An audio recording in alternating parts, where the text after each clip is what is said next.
नमस्ते. दिव्यराजमध्ये आपले स्वागत आहे. पाहूया आजची ठळक घडामोडी. बँकेला काय अवस्था केली राष्ट्रवादी तुमची? तीच अवस्था या आमदारकीला आम्ही निश्चितपणानं करू.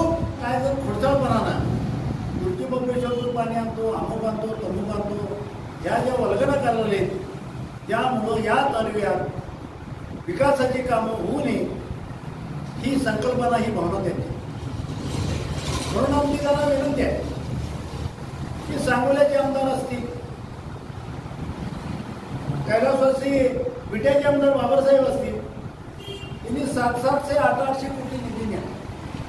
आता या शासनात नव्हे, मागं त्यावेळेला शासन काँग्रेस, राष्ट्रवादी, शिवसेनेत होतं, तेव्हा राष्ट्रवादी फुटली नव्हती, शिवसेनाही फुटली नव्हती. या वेळेला यांचे हात तुम्ही धरले होते काय? या तालुक्याला कुठलाही निधी आणलेला नाही. वर्षाला जो प्रत्येक आमदारला 5 कोटी निधी आहे, त्या निधीचं काय झालं लोकांना दाखवू देत ते आम्हाला अजून कळायला नाही.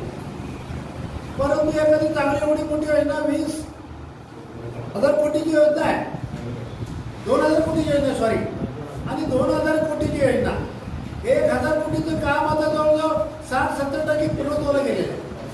राहिलेले बाकीचे जे विस्तारित निधीचे जे काम आहे ते देखील आमचे सहकारी आदरणीय या तालुक्याचे माझे आमदार हे विलासराव जगताप साहेब आणि सर्व राष्ट्रवादीची मंडळींनी त्यांना या योजनेच्या विस्तार योजनेच्या कामासाठी त्यांना अध्यक्ष केलं आणि सर्वांनी मिळून लढा लढवला आणि शासनाला त्यामुळं विस्तारितला इतर नळीलाही पैसे त्यांना देणं भाग पडलं. आज 2,000 कोटीचं योजना आमच्याकडे असताना तुर्की बॉम्बेश्वर काय काढलं? तुर्की बॉम्बेश्वर तिथल्या लोकांना पाणी नाही, ही वस्तुस्थिती आहे. आणि उगीच काय तर सांगायचं खोटं, लोकांची दिशाभूल वेगळी करायची. ही जे आमदार महाशयांचं काम चाललंय ते धंद्याचं बंद करा. बँकेला काय अवस्था केली राष्ट्रवादी तुमची? तीच अवस्था या आमदारकीला आम्ही निश्चितपणानं करू.